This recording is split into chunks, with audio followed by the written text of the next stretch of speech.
C'est un village du département de Bignona situé entre Ziguinchor et la capitale d'Ifoni.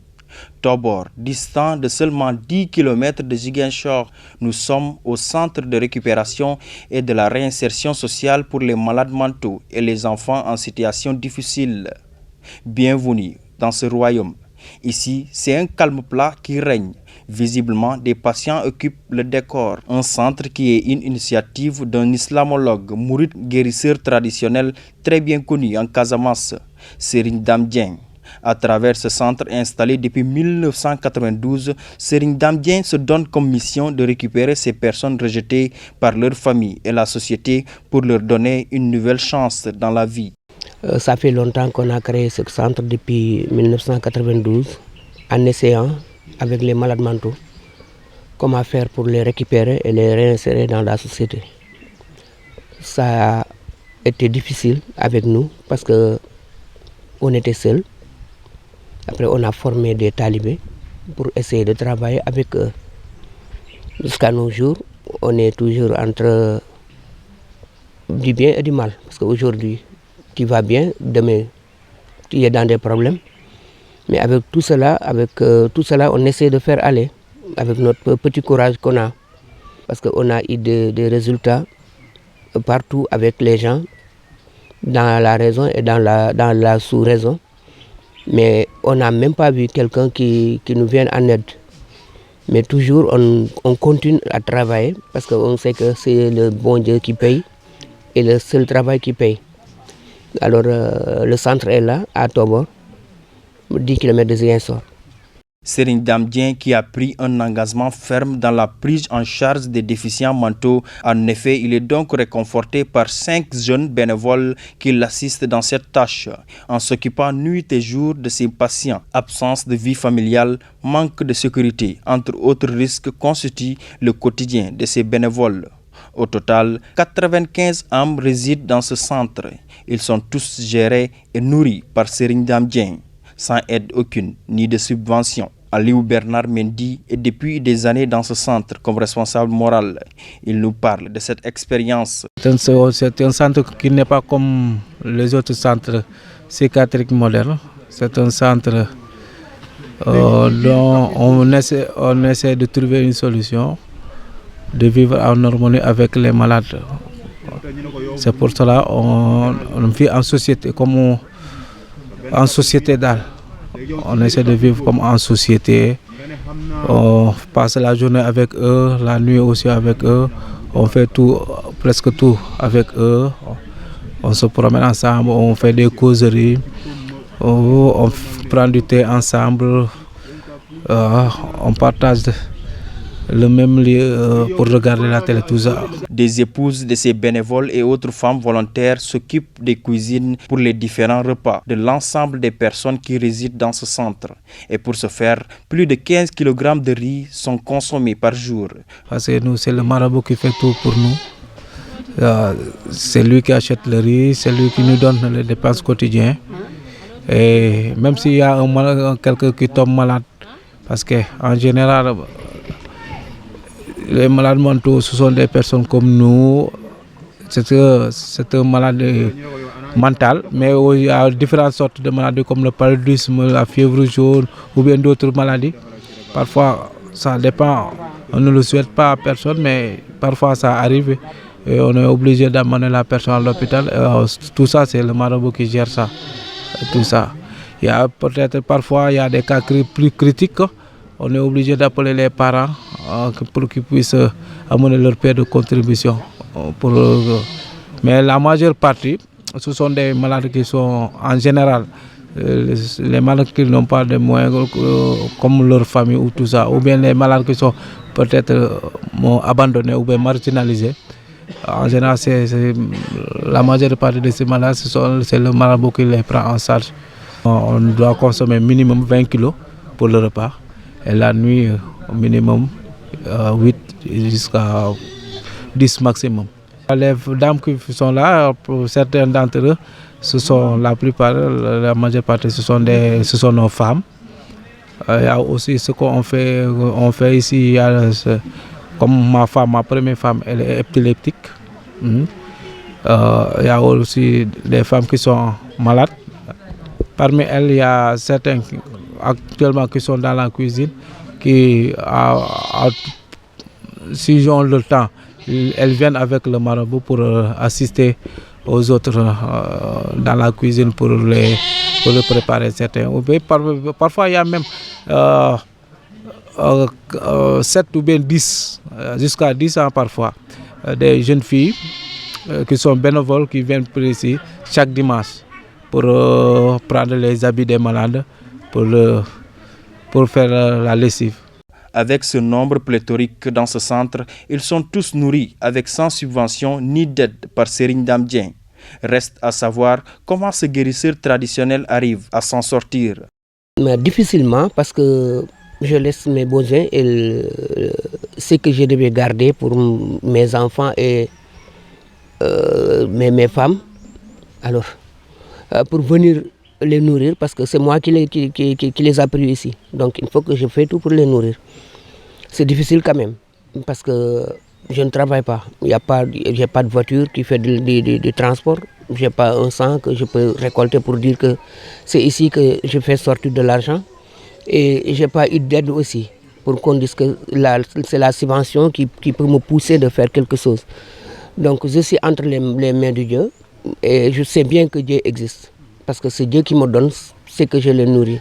Autre activité identifiée dans ce centre, le maraîchage, une manière pour le responsable moral de faciliter la réinsertion de ces déficients mentaux, en les mettant très souvent à l'épreuve.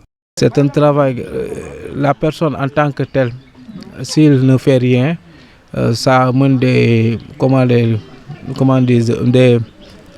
ça peut amener beaucoup de choses, des soucis, tout ça, parce que le temps que tu passes sans rien faire, tu es là à réfléchir, à penser à autre chose. Mais d'une fois que tu fais des exercices, parce qu'un corps sain un esprit sain dans un corps sain, c'est ça qui nous a poussé aussi à faire des activités. Ces activités permettent les malades de se maintenir en forme aussi, parce qu'il y a d'autres comme au début, ils ne savent pas ce que c'est l'herbe, ils ne distinguent pas l'herbe et comment se dire l'aubergine ou bien la tomate, ils mélangent tout. Mais au fur et à mesure qu'ils travaillent sur ça, ils sont obligés d'identifier entre l'aubergine et les herbes, tout ça. Très sensibles à la situation que traversent ces personnes dont la majorité est constituée de jeunes mentalement atteints, ils sont soignés, notez bien, par des médicaments traditionnels dans cet espace aménagé. Serigne Dame Dieng de révéler que des fois, ils font déplacer des malades à l'hôpital psychiatrique de Kenya à Ziguinchor pour des traitements, chose que renforce l'efficacité des soins. De 2012 à nos jours, plus de 60 malades ont été complètement guéris. C'est le cas de ce jeune étudiant qui y séjournait pour des soins et qu'aujourd'hui, il se réjouit fortement de la portée des soins en lançant un Alhamdulillah. Oui, je rends grâce à Dieu et je rends grâce aussi à toute personne qui de loin aussi me souhaitait de me rétablir. Ouais. Mais ce lieu, je peux dire que vraiment, peut-être l'initiative est tellement bien du marabout, ouais. Mais il en demande vraiment d'être soutenu dans ça. Là aussi, ça fait mal. Ça fait mal lorsque nous sommes encombrés dans des chambres. Le nombre est tellement pléthorique. Et nous tous, nous n'avons pas les mêmes éducations. Et vous savez bien, même dans les classes, il y en a des primations. Nous tous n'avons pas les mêmes orientations, les mêmes conceptions des leçons sues. D'autres en essayent de pratiquer. Telle la démocratie. Rencontré hasardement dans ce centre, l'infirmier chef de poste de l'Indiane municipale effectue avec son daïra Matlafoul Fawzeni des consultations gratuites depuis 3 ans au grand bonheur de ces malades mentaux. En ce jour, pour les 60 malades consultés, la dermatose est le cas le plus fréquent, nous révèle Aliou Ndiaye. Bon, depuis notre présence, on a eu à voir 63 malades. Bon, dans la plupart du cas, c'est des dermatoses, des maladies de la peau. comme ils sont dans la plupart du temps en contact avec le sable, des petites égratignures. Un centre qui mérite d'être accompagné, surtout le côté médical, aussi l'accompagnement nutritionnel. Parce que la prise en charge, elle est multidimensionnelle. Ce n'est pas seulement la prise en charge psychiatrique, il y a aussi une prise en charge nutritionnelle, la prise en charge sociale, la prise en charge psychologique, aussi la prise en charge médicale. C'est multidimensionnel. Beaucoup d'acteurs entrent en jeu pour accompagner les malades mentaux. Au-delà de ces jeunes hommes et femmes, on note également la présence des enfants en situation difficile. Et parmi ces derniers, ceux qui ont retrouvé raison commencent à apprendre le Coran ou dans les écoles françaises. Ces dizaines de malades mentaux viennent de Touba, Kaolack, Mbour, Ziguinchor, Tobor et d'autres localités de la sous-région. Serigne Dame Dieng, qui ne demande rien en contrepartie, n'a pas manqué de soulever des difficultés qu'il fait face dans la prise en charge. L'essentiel pour ce dernier, c'est d'offrir une chance à ces malades mentaux de retrouver raison. Marginalisés dans nos sociétés, ce regard ne semble pas du tout être du goût de Serigne Dame Dieng.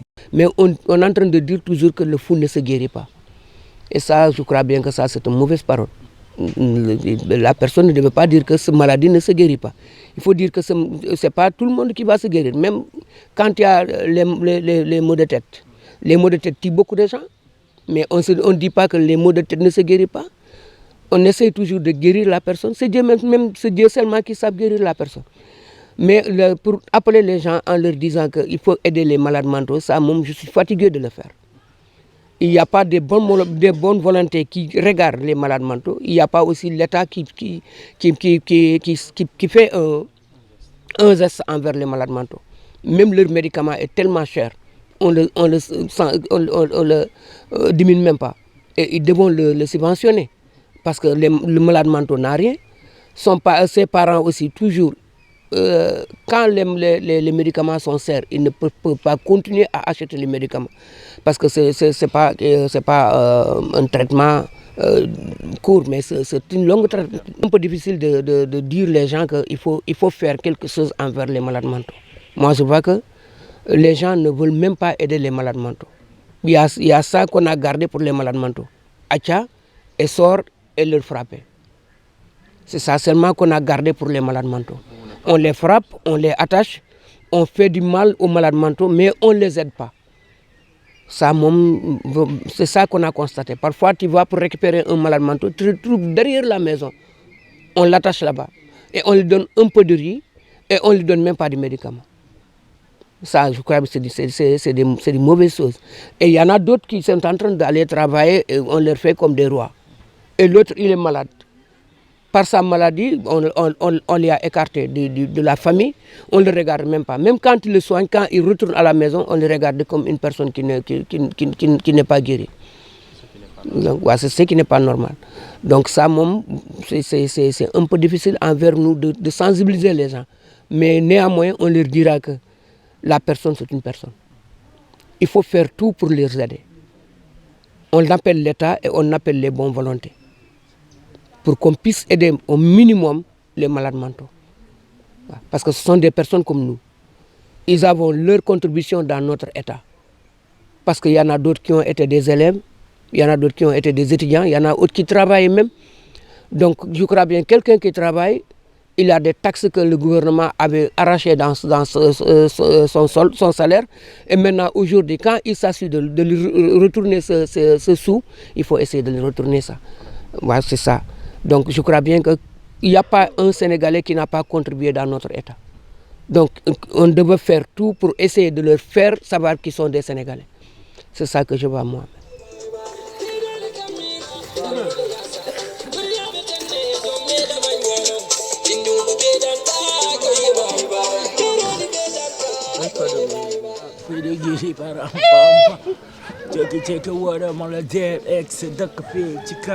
À l'occasion des journées des déficients mentaux, différents chapelets de doléances sont soumis aux autorités.